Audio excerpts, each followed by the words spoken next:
Do you idle in frustration or dissatisfaction?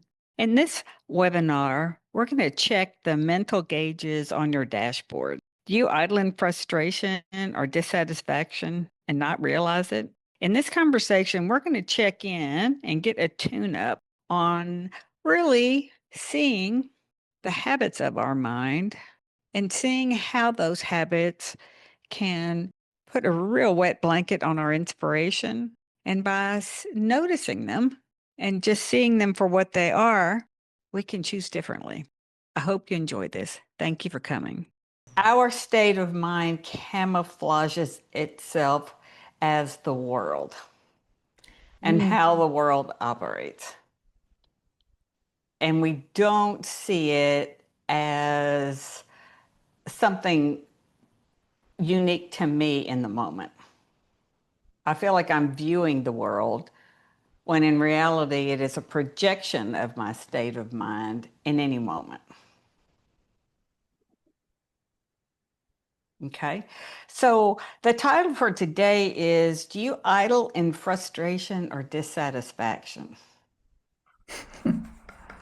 You know, and like all these topics that I have on these webinars are all things I've looked at myself. I promise you. They're not lofty concepts. They're all things I've looked at or tried to walk through or am walking through. So it's so when you consider that, like the example that came to me was like, what do you notice when you first wake up in the morning? Before you really even get your eyes all the way open, but you're conscious that you're not sleeping. What is your state of mind at that moment? I'm ashamed to say that sometimes it's grumbly, that I'm grumbling. Mm-hmm. Like, Mm-hmm. I don't want to do this, I don't want to do that. Mm-hmm. No, I'm totally. tired, I don't. Totally. It changes for me. Absolutely. Yeah, like some days I love waking up. Like it's on one side of me and my dog's on the other side of me and I'm grateful. And then other days I'm disturbed and I'm pissed off and I don't want to get up. I don't want to deal Mm-hmm. with life. Mm-hmm. Mm-hmm. And so, you know, the time I really noticed was um like I caught a very it might even been a fraction of a second. Like I woke up and it was such a sense of calm. And then within, I think it's minutes, but it's probably seconds. What what came into my mind was just like unnamed dread, dread and overwhelm, dread and overwhelm. You know, almost before I could swing my feet over and put them on the floor, like a tsunami of dread and overwhelm was kind of would just jump on the scene. And so and that might, like tomorrow when you wake up, you might even just kind of check how you're re-entering Mhm. the world, you know, from going from slumber sleep time to a personal world, you know. You know, I mean, we're kind of out there in the nethers, I guess, when we're sleeping. I don't know where we go when we're sleeping, but there's some elements of personal in it, but it just seems like we're out somewhere, you know? So in the morning when you wake up, you might just see if there's space between your sleeping mind and your state of mind, Mhm. just as a place to notice, you know? And so what I was when and this is decades up to like my 40th birthday. I mean, I remember distinctly on my 40th birthday when I woke up and I was like, blank this. I was like, there was so much dread, unnamed dread and overwhelm. I was like, 40 is supposed to be a big deal. And then it really was a conversation with God where it was like, okay, I don't if this is what it's all about, I don't want another 40. You know what I Mm, mean? Take Mhm. me out of the game because it's like, I mean, and that's not melodramatic. This is fact. This is pure fact. And it was really that moment of going, I, if this is all there is, I don't want any, I don't want any Yeah. more. I'm over it. I'm over it. So, and then what I never really saw it as a personal state of mind. I, I really thought it was life being reflected back to me. I had, at the time, I was a problem. I had all these problems I needed to solve within myself to be good enough to come to the table. I mean, I had um, my life, my mind was a heat seeking missile for problems that would need to be solved. Even if there weren't problems that needed to be solved, that's where my mind would travel. Okay. So I really thought that dread and overwhelm was just life. You know, I think it's kind of when that part, like when, for me, my experience was that I was a problem to be solved. You know what I mean? In the sense of I was like I would say the black sheep of the family as far as kind of different than the rest. And, the one that was either always sickly or the one that always, just that kind of stuff. So it was carrying over into even to like my 40th year. And so I got real curious about that.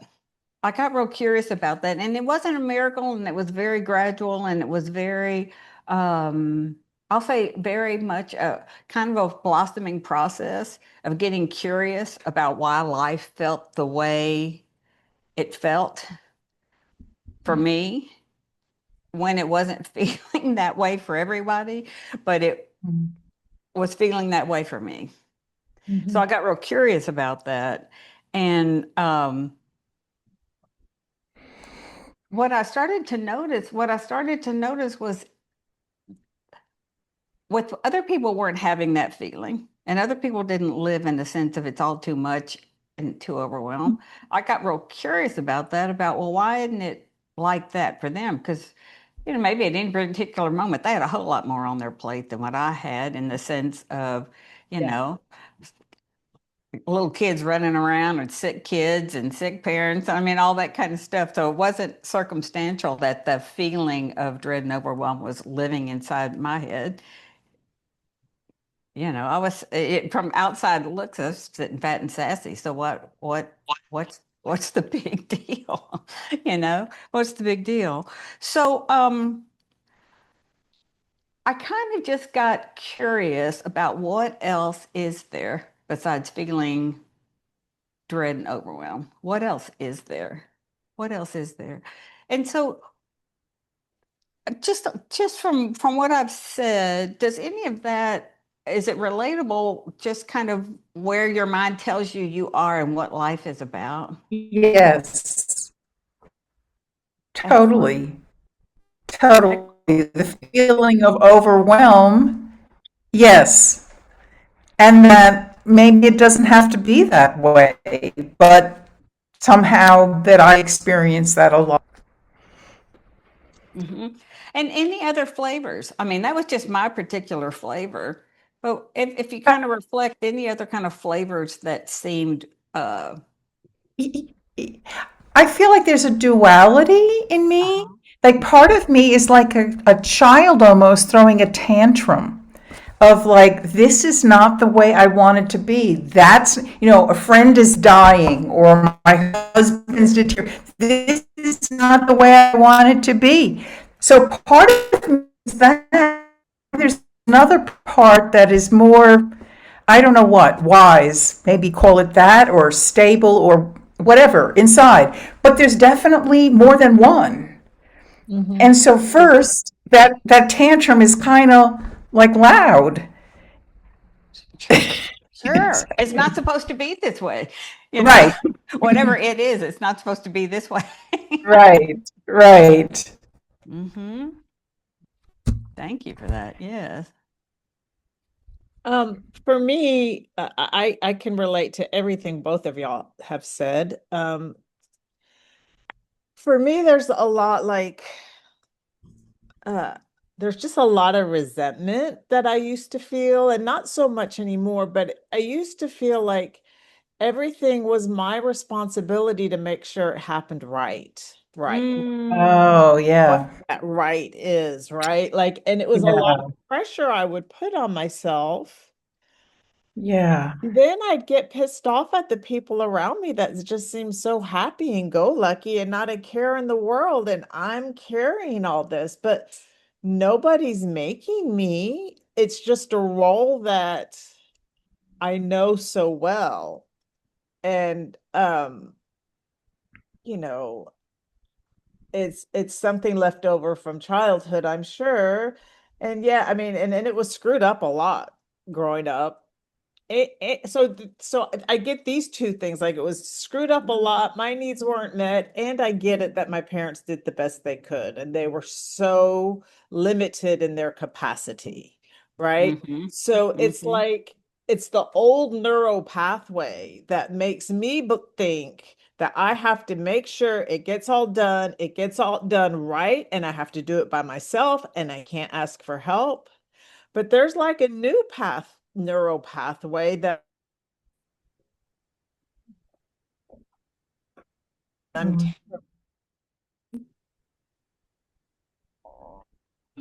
I don't feel so burdened by it. So yeah, a little bit of it cut out because we're Um, about to have some big storms right here. So a oh little bit yeah, cut yeah, out. yeah. But you said you feel like there's some neural pathways where Oh, where I'm starting to have fun.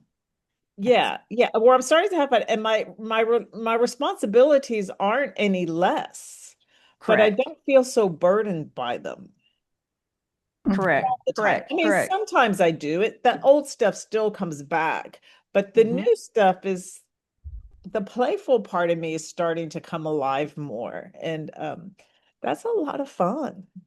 Totally, And totally. getting it, and this can almost bring tears to my eyes, that it's okay. It's okay to have fun. What's so wrong with having fun? What's so wrong in like knowing what my gifts are and embracing those and expressing those? Like, yeah, yeah. I mean, I still get scared, Absolutely. but and yeah, so I'm getting a taste of it and I want more of it. Good, Yeah. good, good. Absolutely. And so I really wanted to raise the question about, or I'll even say raise awareness around the flavor of your state of mind, Hmm. and even to put that on the table saying, wait a minute, that's not fixed. You see what I mean? Yeah. That part about your state of mind about, well, you don't, sometimes we can live in a particular habit of thinking for so long, and it's a very limited way of seeing Hmm. big wide world, but that's really all our mind lets us see, because and we think it, and it gets stronger and stronger and stronger, and gets like rebar and all this reinforcement because we never question it. We think we think it's a given, like gravity, because it's so obvious in my world. Hmm. Mm-hmm. So that's why I wanted to really, as the first part of this, is to raise your awareness that this feeling that you're in is reflecting a state of mind, but it is only your state of mind. And if it feels like it's been around forever, it doesn't make it more true. It just kind of puts a spotlight on a habit of thought that we Hmm. tend to, Hmm. I'll say we tend to unconsciously nurture. Hmm. It's Right. like a callback. It's like Right. a fallback, The and we default position. Yeah, totally, default. Yeah, yeah. totally, it feels like a default position, but it is a habit, a Yes. habit of thought. And so when you start to see that it could, if you're open to the idea that it could just be a habit of thought and not the cards life dealt me. Yeah. It's a game changer. Yes, please. You know what? I just had this thought when you said it's a habit because I do believe that. And there's all this talk about generational trauma, but what about just labeling it generational habits? Yeah, Oh, then it doesn't seem so overwhelming. Yes. And Yes. then it doesn't seem so big to try to change or work your way through. Yes. It doesn't feel fixed. I mean, it feels like there's some possibility that surrounds it versus, like I said, we treat it like a blood type, Yeah. because it came from my family of origin. It's a blood type and I'm I'm stuck with destined to it. think this way. Yeah. right. And it's like, no, no, no, no, no, no, no. So, so I love those. Once we get some awareness around something, once we get a chance to see that, because it's very, very familiar, does not make it fixed.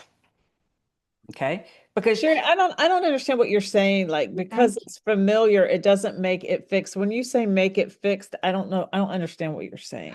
I'll say like the default, like you were just talking about, because Yeah, that's we, it. That's the it. that's the it. Okay. Okay. That's the it. Because it kind of continues to show up in some way, shape, or form Hmm. over Yeah. minutes, Oh, yeah. months, decades. In different colors and different situations and different Totally. people, but it's the same dynamic. Yeah. Totally, totally, totally, totally. And but like I said, because it's lived beside us for so long, we think it's Right, it's not that it's not ever going to go away. right. That it's part of our identity It's almost. part of our exactly, Yeah. Oh, exactly. But we yeah. don't even see it. We kind of think it's Who we are. like I said, the cards we got dealt, and I have to carry these until I leave the planet. It's like, no, you don't. And not Okay. only am I going to carry them, I'm going to pass them on. Exactly. Unconsciously, and not you don't Yeah. even want to pass them on to anybody. You Right. wouldn't want anyone else to carry it. Exactly. Totally, totally, totally. So when we can kind of start to see in any moment the the picture of life that my state of mind is giving me, we can kind of hold it as just a moment to moment picture, Mhm. even if it's one that I'll say, like I said a minute ago, unconsciously nurtured and fed, you Yeah, know, and I'll put that in another way of like saying, I'd even say, even me using the language of being the different one in my family, that how much my attention did I invest in trying to cure that?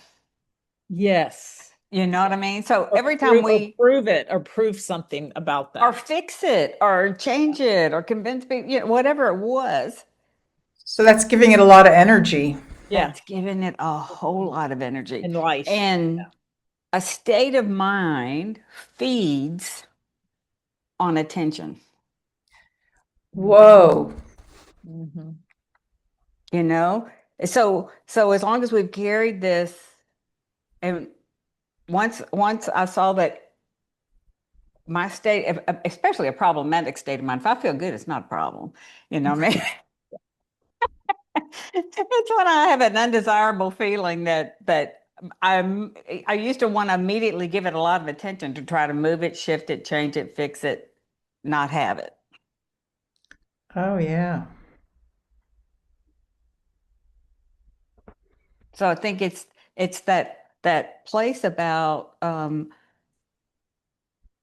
in this example, like dissatisfaction or frustration, and you get curious about that, going, okay, what if that's not fixed? And what if there's space around that there's a possibility of feeling something other than just perpetual chronic dissatisfaction or frustration. What else? I think for me, it gave me hope that I could feel something else.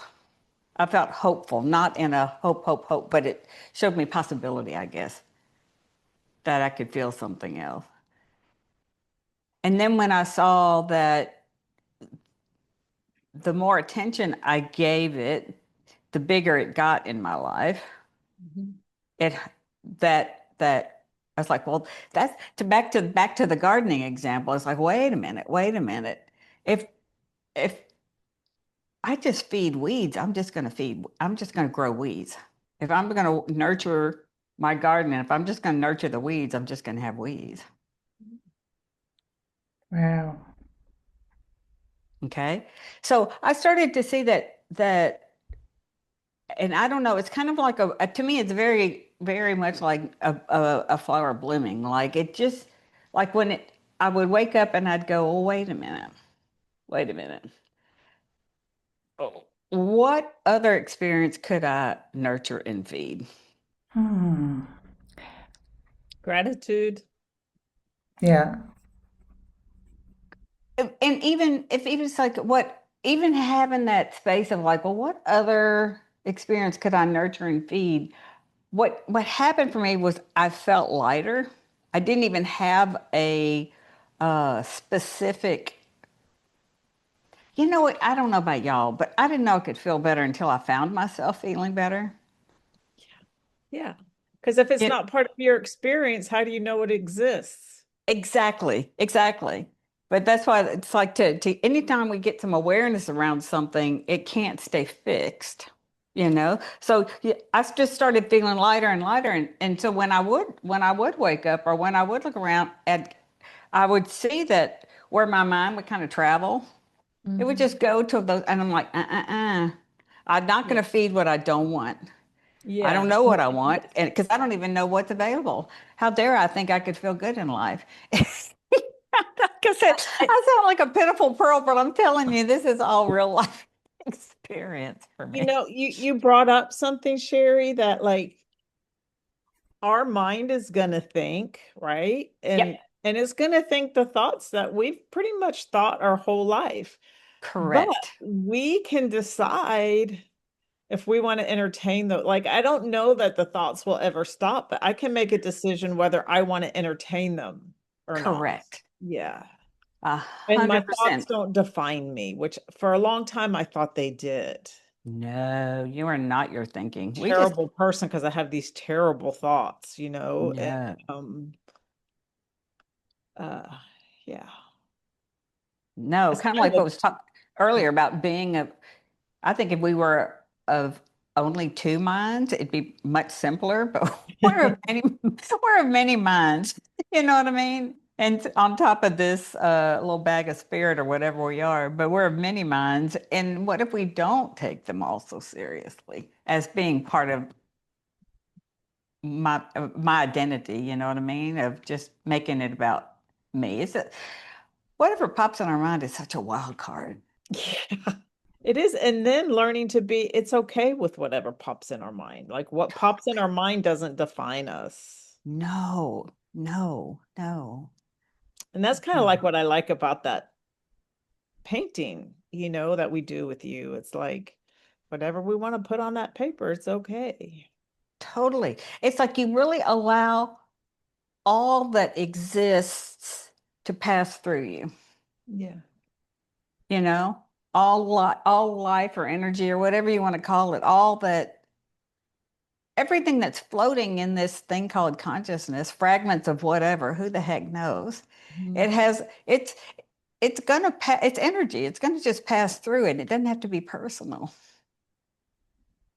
you know, whether we're painting daisies or death, who cares? You know, it's all part of the human experience and it wants to pass through. Mhm.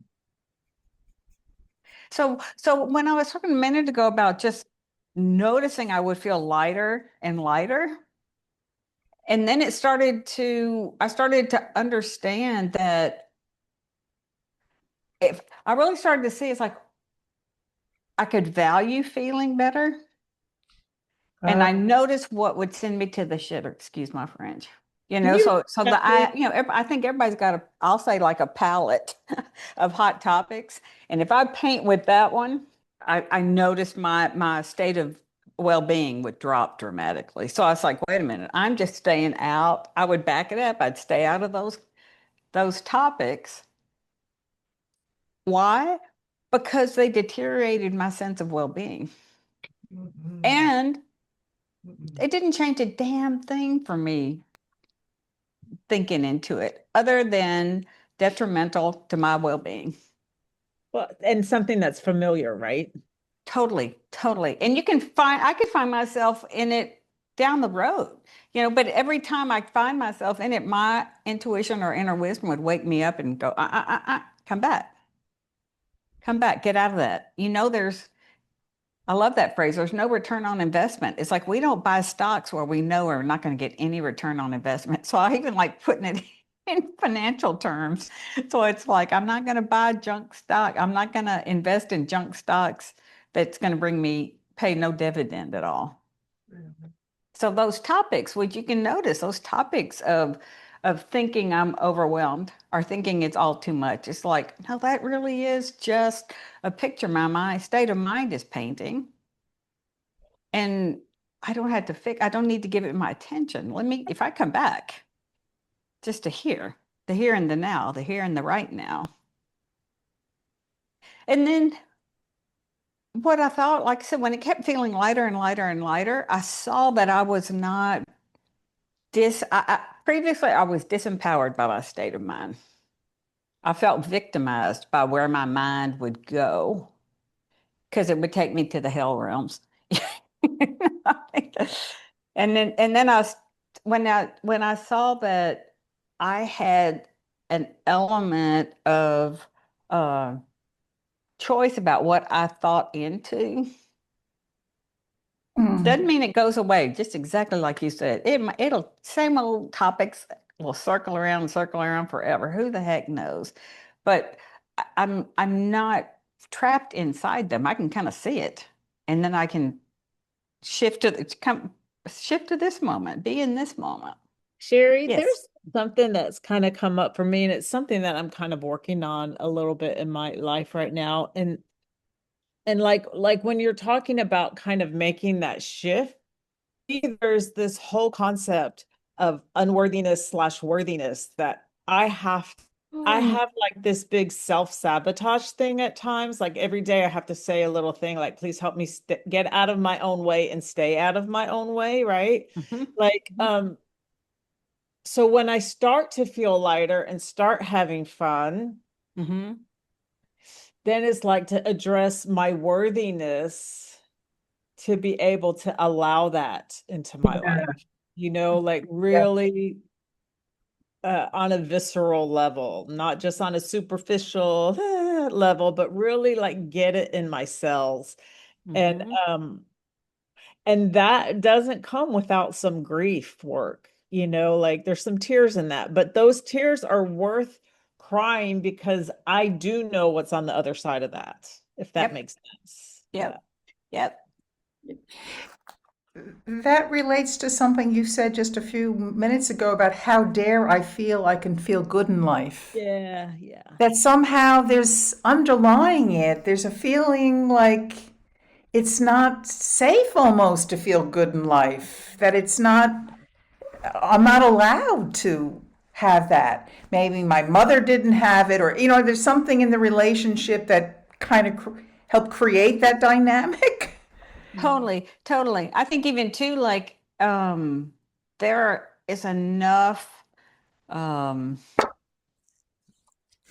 there's enough belief in the world around us of how dare you feel good when so much is bad in the world.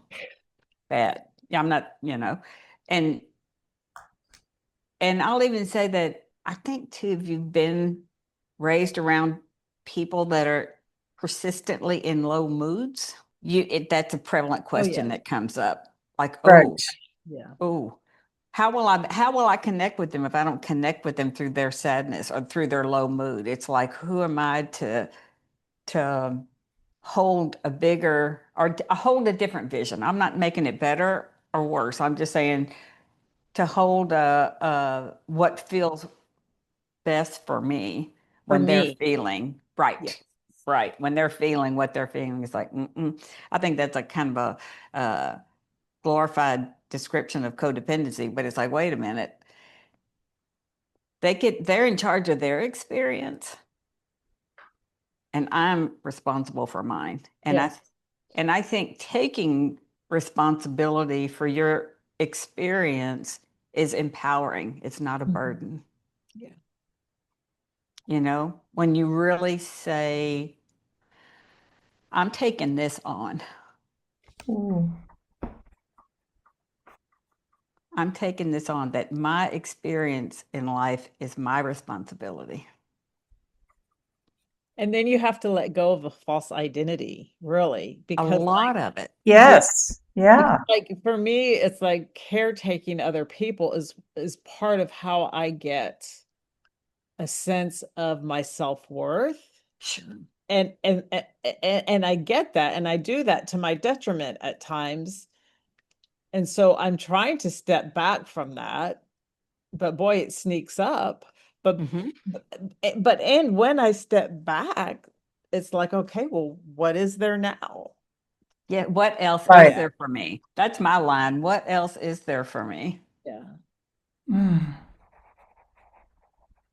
Yeah. Because what if, that sense of worth of if I do X, it improves my sense of self-worth or my value to the world or however you might want to put it. Or how And I'm it's perceived. like, Yeah.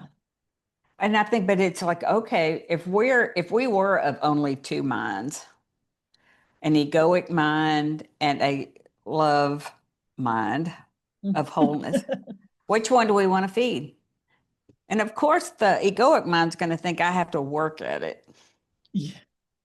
I have to tap dance, and I need to I need to dance harder to get more in deposits in that. But that would be of that egoic mind, and I'm not making it good or bad. I'm just saying, but that part's never fed, and your wholeness is already intact. And the egoic mind is never satisfied, Never, never, no matter never, how much you give it. never, never, And never. no And you matter can how feed much, it to yeah, and exhaustion. other people can tell you all kinds of stuff, but it's never enough. It's never enough because it's not from, I don't know. It's all from the external, it's not from the internal. Right, right. It's a cup with a hole in the bottom. It Yeah. can never get full. Mm. Then it burns your feet. No, I'm just kidding. Yeah, yeah. And so like, but coming back to that part about just again raising your awareness to where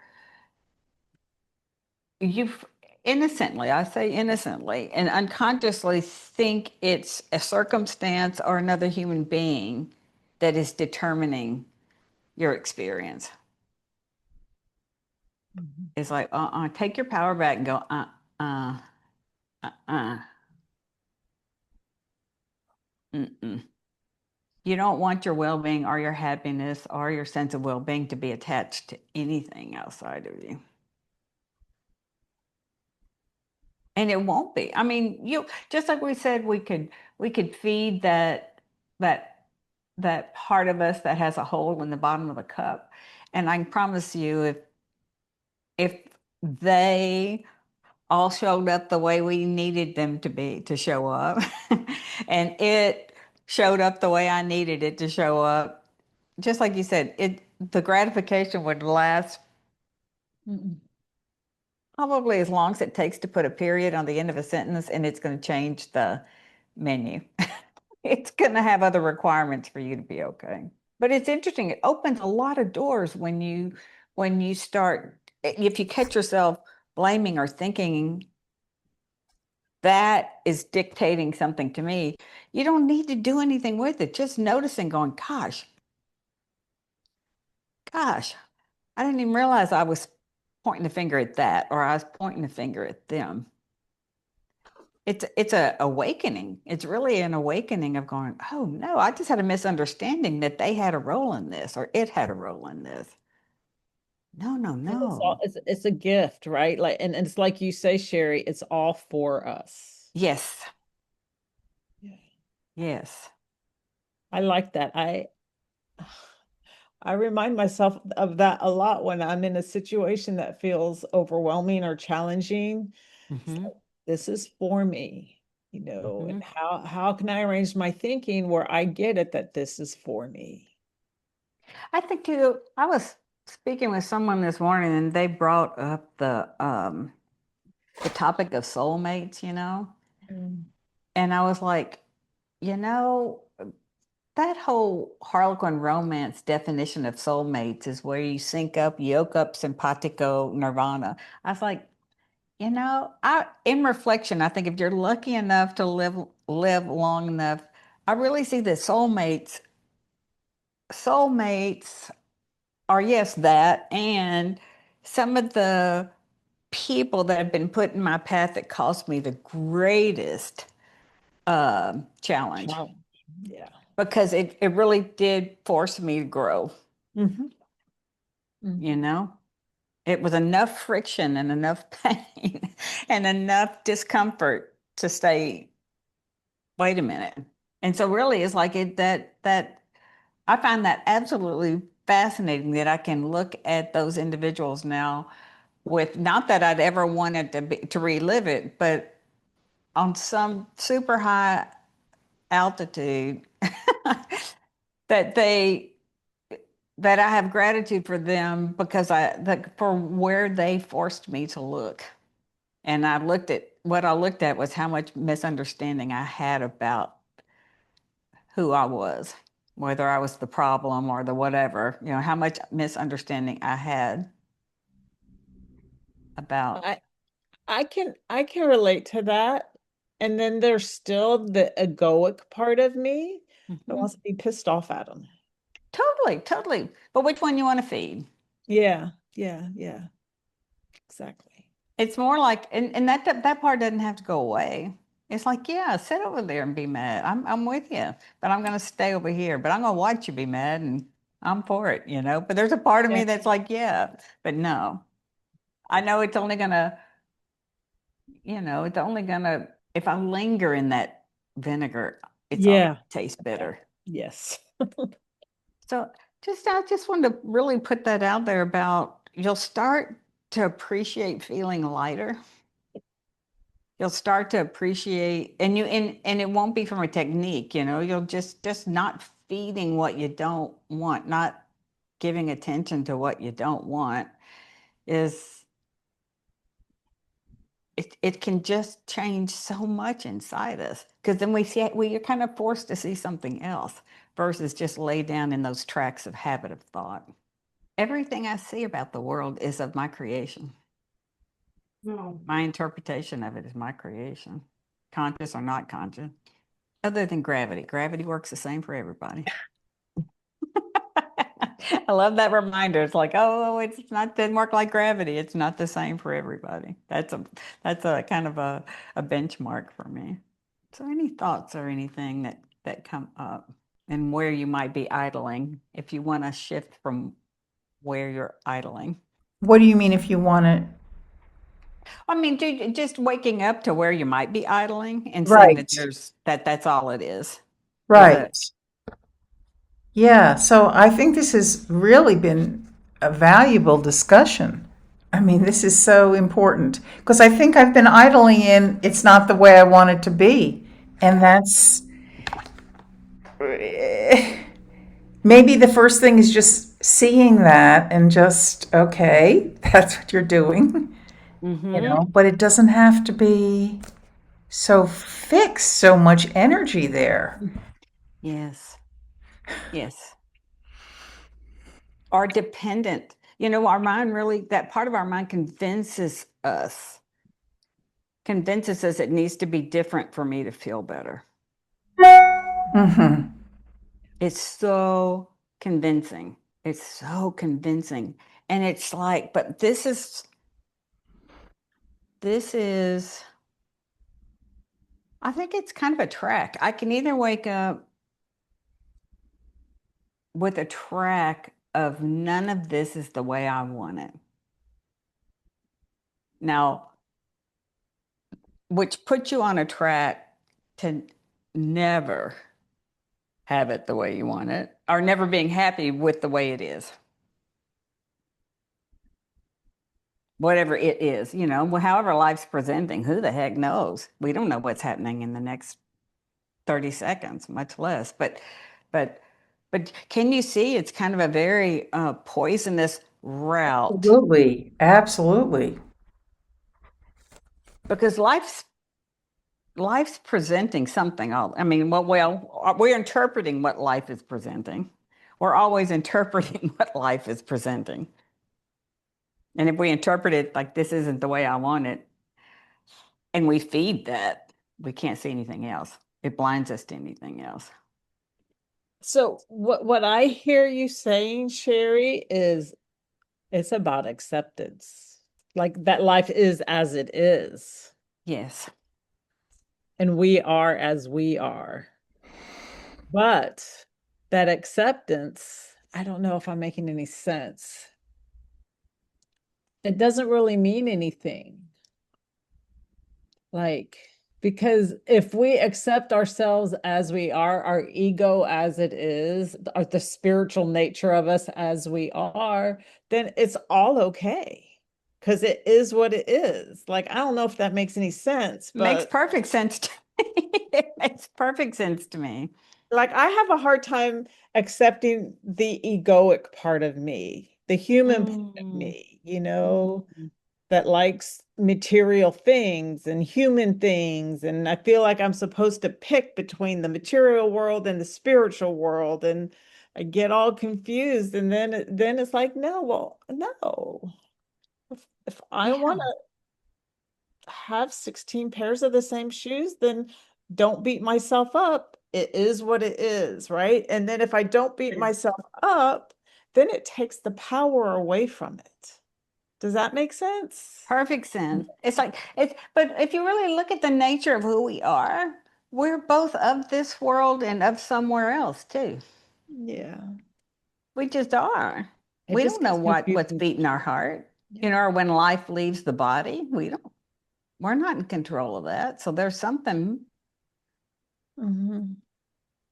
And so we're kind of, I think, even that place of like, do you want, I think I notice how much peace comes into my life when I stopped, I woke up to the fact that my mind is always looking for a problem. Yeah. You know what I mean? My mind really I thought, oh, I'm solution driven. It's like, well, no, that same crazy part of my mind is finding a problem and To keeping me find the busy. solution for. Exactly, Yeah. exactly. So I'm like that dog chasing its tail, Yeah, I It's like, wait a understand. minute. Yeah, I know. I know that. I know that. Yeah, so it's like if so what that we love material things and comfort and pleasure and all that. What? So what? Yeah. So what? We didn't make this. We didn't design this this system, and Two and different. Well, you're saying two different things. how so? Uh-oh, did you hear me? Yeah, what tell me what you meant. I'd love to hear Uh-oh. what you meant. Sorry, I didn't realize my audio was on. Oh, I'm glad you I'm did. gonna What is what turn my video on. I'm okay, sorry. go. I'm just sitting here painting and listening. So I love it. No, I'm please tell I'm me. well, I guess I just feel like if we're if we're responsible for creating our reality and our Mhm. own situation, then how are we not responsible for, I'm just hearing two contradictory things. I'm sorry. I'm talking to myself No, I'm here. so glad you brought that up. No, I'm so glad you brought that up because I think in that place of seeing that somewhere in this system, this both earthly and spiritual system that we're kind of in this physical body, that there is an element of free will to wake up to what serves my experience and the wild card of what comes into our minds. There's an element of free will. We can't control what gets presented into our minds, but we have free will about what we do with what shows up. Absolutely, but we all have created this. Yeah. We have created our boundaries. We have given our power away to the power systems. Each one of us, we are not, we have created this and that we are complying. And so to say something doesn't, every choice we make matters. Every choice we make, everything, this is my feeling. Everything we buy, everything, we have to say, I am responsible for this, and how is it affecting, like, even as I paint, I love to paint, but I'm very aware that the paints that I'm buying pollute the earth. You know what I mean? And, I'm so, I need to take responsibility that I'm part of what's creating a pollution of the earth. I'm part of what's creating materialism. I'm part of what's creating capitalism. I am, part of what's happening in our world today. And I really agree with what you're saying about, waking up in the morning and taking responsibility for how we're feeling, and that has an impact on our own lives and everybody else's lives. And those are hard things often. And often I do believe they're, we all have a responsibility to heal our own trauma, and that all these things are related, and not that. Anyway, I'm just kidding. I No, No, it's no, I love what you're feel sharing. embarrassed. I'm sitting here. I'm talking. No, No, I love thank it. No, you. I love it. good, I love that good you're point. sharing. Good point. I was reading something recently and it just suggested the question, what is the opportunity here? And I just have been asking myself in different situations, what is the opportunity here? And sometimes it's surprising to say, oh yeah, look at this and look at this that's coming up, and look at all these wonderful possibilities that are springing forth, if that's the orientation. If the orientation is, what is the opportunity here? Absolutely. Absolutely. And I love that part, like in I'll say two parts, kind of like in prayer. It's like I have to live in alignment with what makes sense to me. So when I put my head on the pillow at the end of the day, I can rest with peace, in peace. You know what I mean? So it's like I think but it's all a relationship with me and how and what I either offer the world or sit in the world and come from, like, and if I'm coming from frustration and dissatisfaction to go out into the world, I don't want my contribution to be commiserate with Yeah. suffering or whatever you want to say. If you're Right. conscious, if I can be conscious about it and go, wait a minute, I feel like the only thing that's really going to bring change is a um I'll say realness and being of free-mindedness to go, wait a minute, this is what makes sense to me. I'll wrap up our conversation on just maybe just notice what you idle in and know that there's a choice in idling, looking elsewhere. If where you find yourself, where you followed your mind, if it's not where you want to go, you have free will to use the word that was just used, orient to a different direction instead of thinking it's fixed. So thank you for coming to today's conversation. What did you notice about the role your state of mind plays when you first wake up? And did you notice upon reflection where your mind might default to 2 or 3 minutes after you wake up? I hope that you can see that we have so much habit of thought that intoxicates us into thinking that this is how life is. And hopefully, too, you saw that in valuing living in a better feeling, you see that it really is a gift to be able to take responsibility for your experience and really see that it's not dependent on anything outside you. And then I think really as we stop feeding our habits, our well-being really gets a chance to be more present and prevalent in our day-to-day life. Again, thank you for coming to this conversation. If you'd like support in living your life, reach out. We can have a complimentary conversation and see if working together is a good fit.